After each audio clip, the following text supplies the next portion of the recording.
So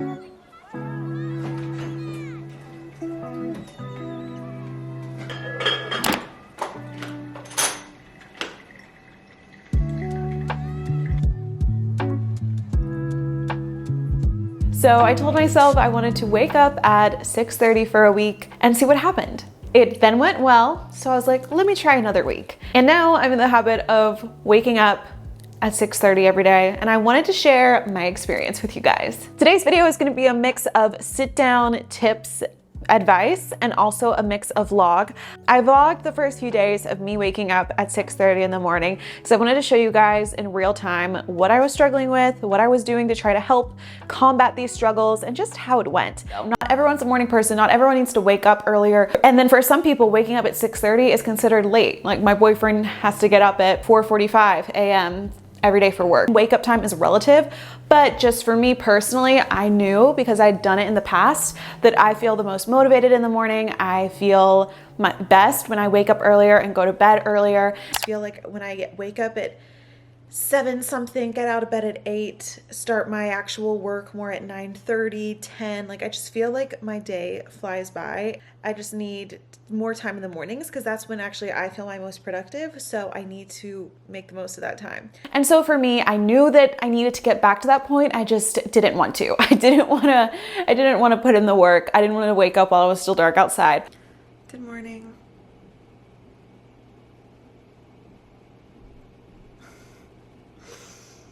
And it feels like the middle of the night, but I'm up. So the first thing I did, I was trying to do in December and towards the very beginning of the year, was I just started moving my alarm back 30 minutes and moving my bedtime back 30 minutes. Now it's time to set the alarms. We're gonna turn off my 7 a.m. one and my 6:45. And we're gonna turn, you guys see how many alarms I have? It's actually so fun. We're gonna turn on my 6 and my 6:30. Put my phone on sleep.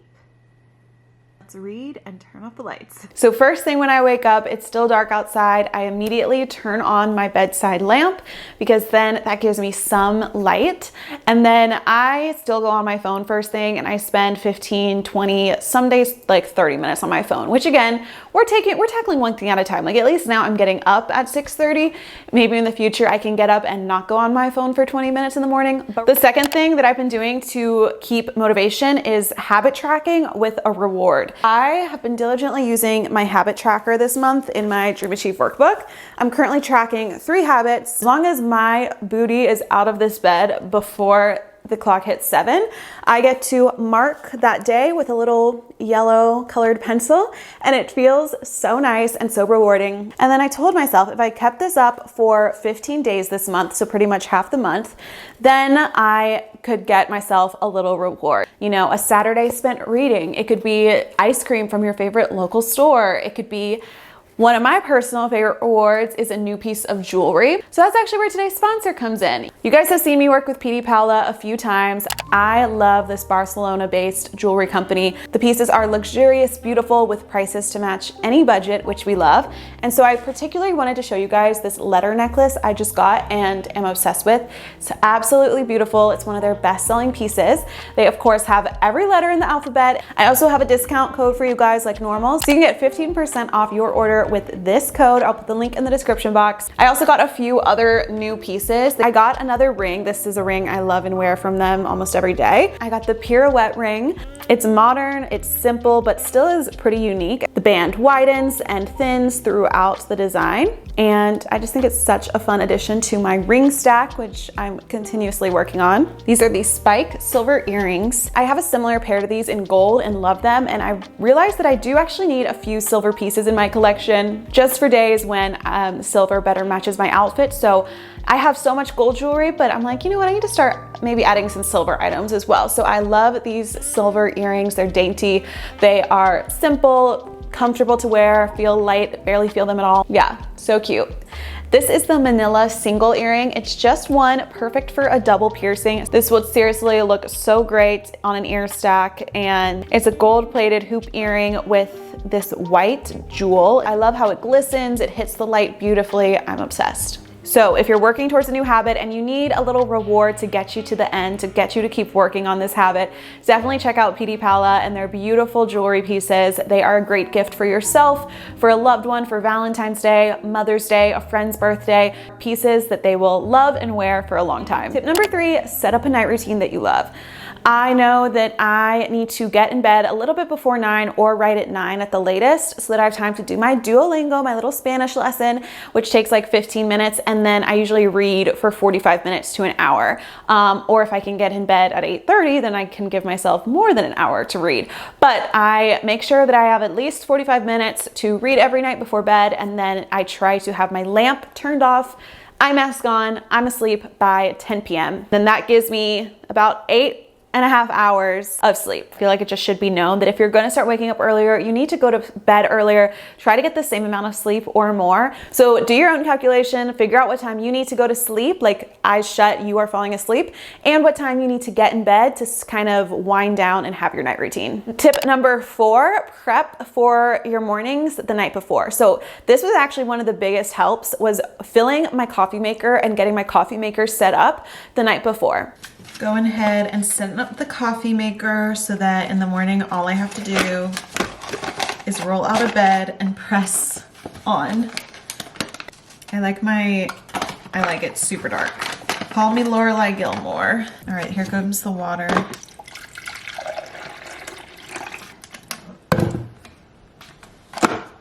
She's ready. I didn't have to think about what coffee ground should I use today? What creamer should I use in my coffee? Like, it's all ready and set, and I know I just have to go through the motions, because when it's that early in the morning and it's dark out and you're cold and you're just trying to get out of bed, like, you don't want to have to think about all the steps. I'm gonna do a whole video on my morning routine, but the other thing that I added to my morning routine that was why I wanted to wake up a little bit earlier is I wanted to have time to read in the mornings too. I was always reading before bed, and I would read my Bible and journal in the mornings, but I want to have time to read a nonfiction book. So waking up at 6:30, I read my nonfiction book while my coffee's brewing, and then I read for 20-30 minutes while I'm drinking my coffee. So other ways I prepped for this in the morning is having my Kindle right by the coffee maker or right by the chair that I sit in and read in.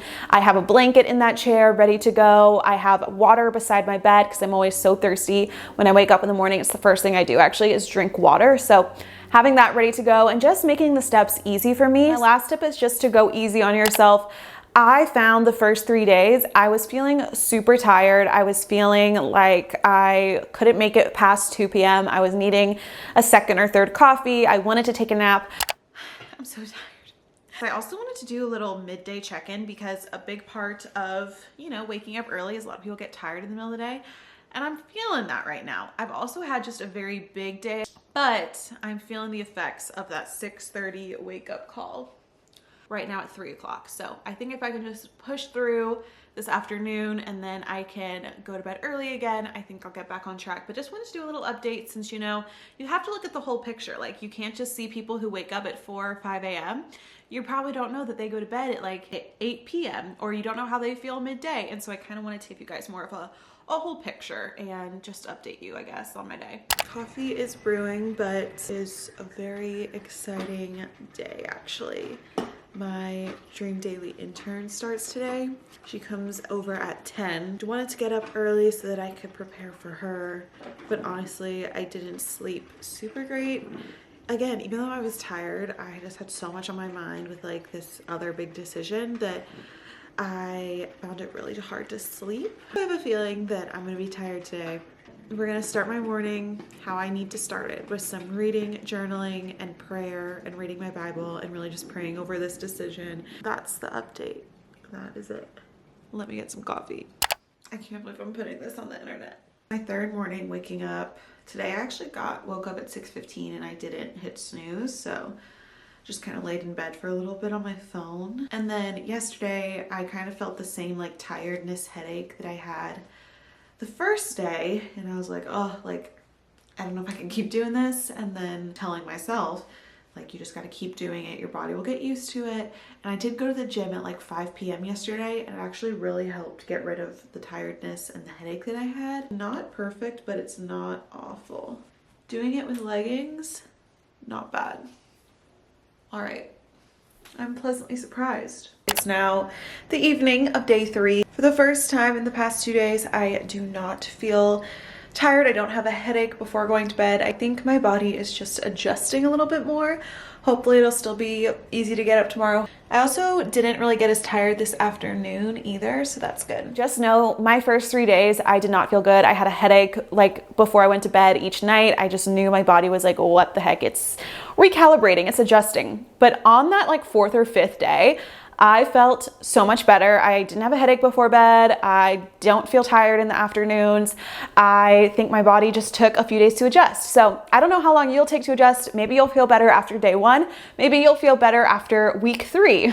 Hopefully not, but who knows? It's all about figuring out yourself, your schedule, what you need in your day, what's gonna work best for you. And now I feel really good, honestly. I'm happy with my new bedtime routine. I'm really happy with waking up earlier. My biggest tip for waking up earlier, like I'm not even including this in the list of tips just because I always talk about it. You have to do this. You have to be waking up earlier to do something that fulfills you, that you love, that you get excited about. If you have to go to an 8 a.m. class and now you have to wake up at 7, try getting up at 6:30 and doing something that you love in the morning before you go to that class. It'll be easier to get up when you have something to look forward to right away. For example, I don't wake up at 6:30 so I can start work at 6:30. I wake up at 6:30 so I can have an hour 15 minutes to read, to journal, to make breakfast, coffee, to go on a walk outside, like to do things that feel really good to me and that I love and look forward to. Like I only read that nonfiction book in the morning. So, or you could read a fiction book in the mornings. You can just wake up early to watch an extra TV episode. Like you can wake up early to call your mom. You can wake up early to work on a new project, to work on your goals, to work out.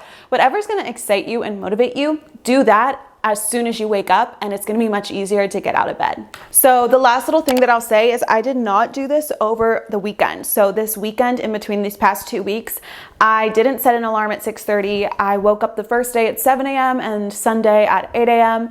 And I don't plan on waking up at 6:30 on the weekends. Like I know people say that when you're trying to train your body, you have to wake up the same time every day.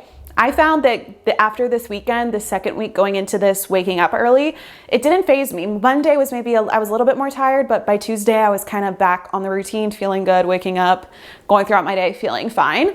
So you can be super strict and also do this on the weekends. You'll probably have better results than me.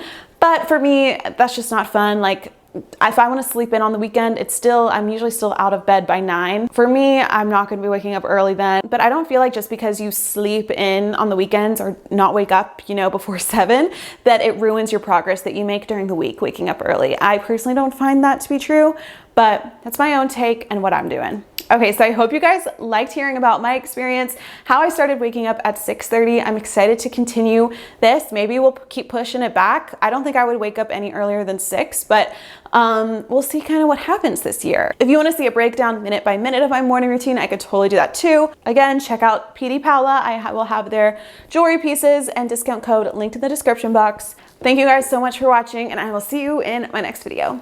Bye.